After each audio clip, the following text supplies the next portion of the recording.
குர்ஆன் நெடுகிலும் நீங்கள் எடுத்து பாருங்கள், அல்லாஹ் தன்னுடைய அற்புதங்களை பற்றி பேசுகிற இடத்தில் எல்லாம் மனிதர்களுடைய பங்கையும் சேர்த்தே பேசுகிறான்.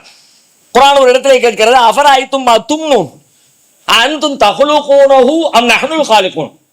நீங்கள் பெண்களின் கருவறையிலே செலுத்துகிற அந்த இந்திரிய துளியை சிந்தித்து பார்த்திருக்கிறீர்களா?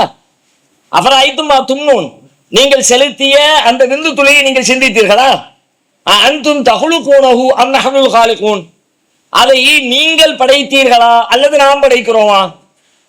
எல்லாத்தையும் அல்லாஹ் தான் படைக்கிறான். நம்ம எல்லாருமே எல்லாத்தையும் படைச்சது அல்லாஹ் தான்.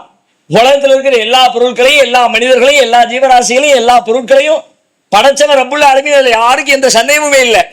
ஆனா அல்லாஹ் அதுல மனுஷனுடைய பங்கை எப்படி சுட்டி காட்டுறான் பாருங்க. அஃபராய்தும் தும்னூன், நீ செய்ய வேண்டிய வேலை என்ன?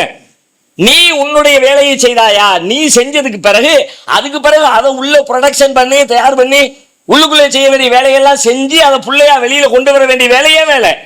அப்ப நீ அந்த வேலையை செய்யாம யாரெல்லாம் பிள்ளைய தானே எப்படிப்பா பிள்ளை வரும்?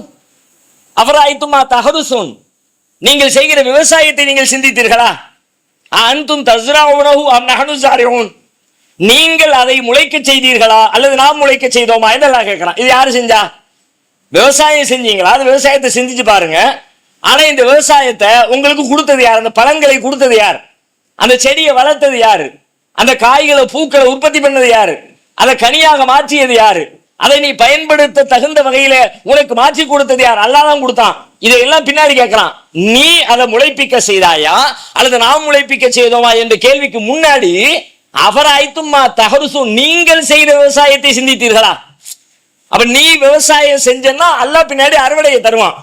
நீ விவசாயமே செய்யாம அறுவடை எதிர்பார்த்தால், லாபத்தை எதிர்பார்த்தால், பலாபலனை எதிர்பார்த்தால், நபிமார்களுடைய அற்புதங்களை எடுத்து பாருங்கள். மனுஷனுக்கு எடுக்கிற அற்புதம் எதுவா இருந்தால் அல்லாஹ்வுடைய உதவின்னு வரணும்னா அதுல நம்முடைய பங்களிப்புன்னு ஒன்று இருக்கத்தான் செய்யும்.